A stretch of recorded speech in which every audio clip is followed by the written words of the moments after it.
Hi everyone, welcome to my English. I'm Hira and today we will be discussing writing task 1 bar chart. How do you summarize the information contained in a bar chart? This is for writing task 1 academic writing. So let's take a look what we will be doing today. So in this session we will be covering how to analyze a bar chart or a bar diagram. What is the structure of a bar chart? And we'll also take up a solved example. When you're given a question like this, you first of all take a look at what is given on the x-axis, what is given on the y-axis. So this is the x-axis, the horizontal one, and the y-axis is the vertical one. So as you see, on the horizontal axis, you are given years 1970, 71, 1980, 81, 1990, 91. And this chart is divided into two charts basically. One is for the male data and the other is for female data. And on the y-axis, it is men and women in further education in thousands. So this is not 200, it is 200,000s, 400,000s.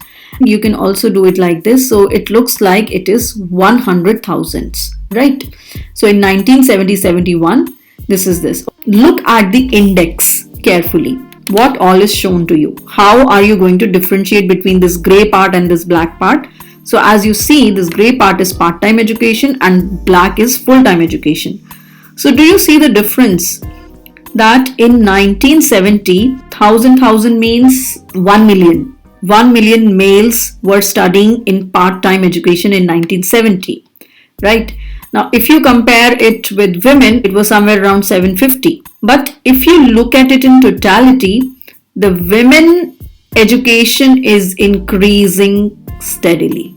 So not even once it declined. So for part-time education, it has been increasing, even for the full-time education. So it has been increasing consistently, right? This was a sharp increase, but this was a steady increase. So you need to know what kind of increase is there also. Now, if you take a look at the males, full-time education was constantly increasing. So this was a steady increase and then this was quite a sharp increase.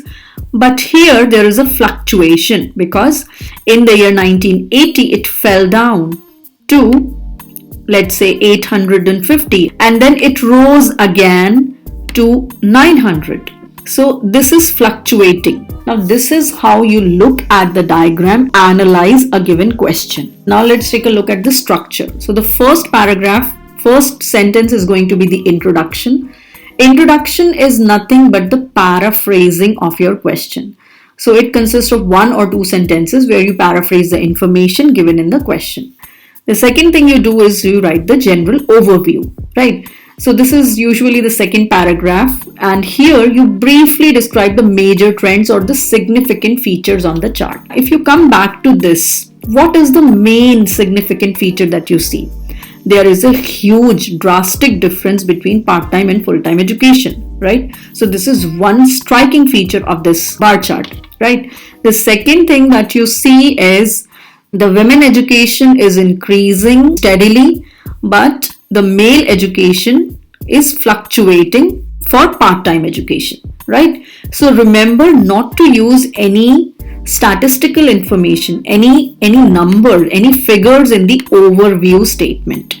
You will write the statistical numbers, the data and everything in the detailed paragraph. Okay, and how you can begin with it is you can say overall, or it can be seen that part-time education was several times more popular than full-time education throughout the entire 30-year period, right? Or over the 3 decades. So 3 decades, 30-year period, or over the given period, or over the entire period. So this is how you paraphrase and use different words for the same thing, not to use the words repeatedly, right? Initially, men had a larger enrollment numbers in both part-time and full-time, but over the period, it got surpassed by the women. So if you look at the last one, it is the women who are studying more as compared to the men, right? And men has actually declined from 1 million to 900,000, right? So these are the things that you must observe and mention. That way it will be clear that you have achieved the task properly. You'll get good score in task achievement. The next two paragraphs cover the specific details, where you will describe the specific features in two paragraphs. Right? So if we take a look at the detailed para 1, you can say in regard to the part-time education, male enrollment started in 1970 at 1 million and it dipped to 850 million in the year 1980. And then it made a slight recovery to 900 in the year 1990. So you have talked about part-time education. It is a dip and then it is a slight recovery also. Both your paragraphs have to be there. The comparison paragraph and the contrast paragraph. Both have to be taken care of. So you'll say in contrast, females started lower initially at about, let's say it is 775 because it's not looking at 750, slightly above 750, so let's call it 775. You can use your scale or you can use your pen to see the exact number, exact figure, and rose steadily. So this is a steady increase and finally surpassing males in 1990 for a final total of 1.1 million. So this could be your detailed para 1. In one para you can talk about part-time and the second para you can talk about full-time, right? Since you have two things to talk about. So make sure that your detailed paras are discussing separate things. Either you do both full-time for both males and females in one para, or you can do it this way. You can discuss full-time, part-time, both. In one para you do the males, in the second para you do the females. The choice is yours, but you have to do it properly. Now let's come to the detailed para 2, where we'll talk about the full-time education. The trend for full-time was slightly different because it started very low for females in 1970 at less than 100,000 even. But it surpassed the male this thing. So we don't want to use the word surpassed again. So it crossed male totals in 1980, and from this period, females experienced slower growth. So it increased, but it increased at a slow rate, while their counterparts, so it rose steadily from 100,000 to 175,000 to, let's say, 225 or 220,000. So make sure to include the data in the detailed paragraph. This is a sample answer that you can take a look at. The introduction just consists of 1 or 2 sentences. The given bar chart represents educational attainment of males and females in the 30-year period from 1970 to 1991. Then you can talk about the general overview, which is overall part-time education was several times more popular than full-time education throughout the entire period. And this is what we just discussed. So these are the cohesive devices. Overall, in addition, in regard to, in contrast, finally surpassing, okay, from this period. So these words are going to give you some extra points for your coherence and cohesion. And you have to form at least 4 paragraphs. This is clear. And leave a line after each paragraph. So each paragraph stands out, that it is separated, because you are not allowed any indenting in your paragraphs. We have already discussed the answer to it. Let's look at another example now. So this chart illustrates a number of people who were affected by 4 types of noise pollution in day and night in cities. So this is city, and in rural areas in the year 2007. So I'm actually reading it from the question. How do you analyze? You first of all take a look at the data, the x-axis and the y-axis. On the x-axis, you are given different types of noise pollution. Noise pollution caused by traffic, the one caused by train, aircraft and industry. Your overview will be traffic accounts for the highest noise pollution in both rural areas and urban areas. So this is your one overview. Another thing is, in rural areas, there is zero noise made by industry, and here in cities is also negligible. So we can say that traffic is the main source of noise pollution in both the areas. And another thing that we are drawing out is people in cities are getting affected more by the noise than rural areas, right? So this is your overview.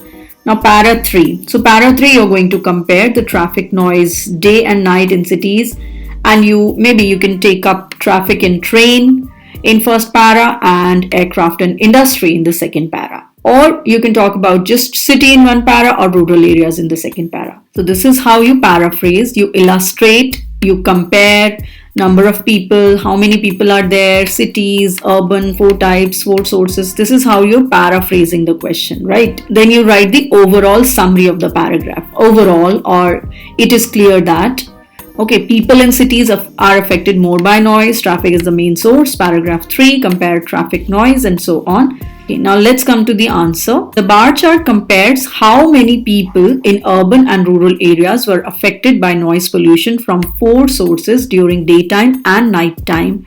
I missed out a T in 2007. So this is our paraphrasing, which is our introduction. The second paragraph is our overview.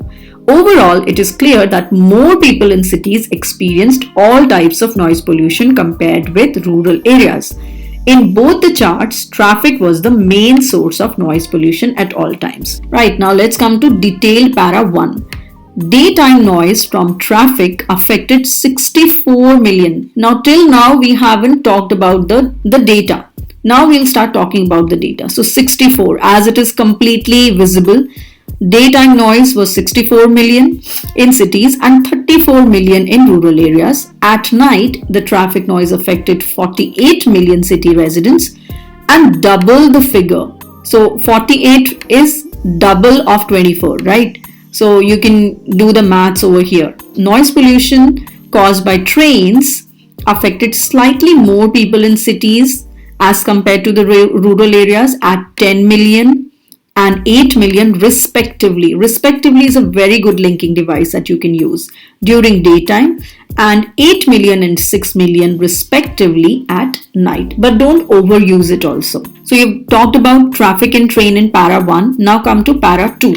The remaining 2 sources of noise pollution. So remaining 2 means you're again referring to the previous paragraph, and that is why your coherence is going high. Noise pollution were less significant. In cities, daytime aircraft noise affected 4 million people and half of that. So half of 4 is 2. So again, this is reduced. Half of that in rural areas. The figure at night for cities and rural areas was 1 million, or it stood at 1 million for both rural and urban areas. Those living in rural areas were not affected by noise from industry, as we had already seen. However, 1 million city residents experienced industrial noise pollution in the daytime, 4 times the number affected at night. So we can again, 0.25 is 1/4 of 1, right? So you have to do a little math so that you can come up with these figures like 4 times, quarter, and things like that, right? So I hope this is clear to you and you've understood from this lesson. Thanks so much for watching this video. I'll see you next time with the next lesson very soon. Till then, take care and God bless. See ya.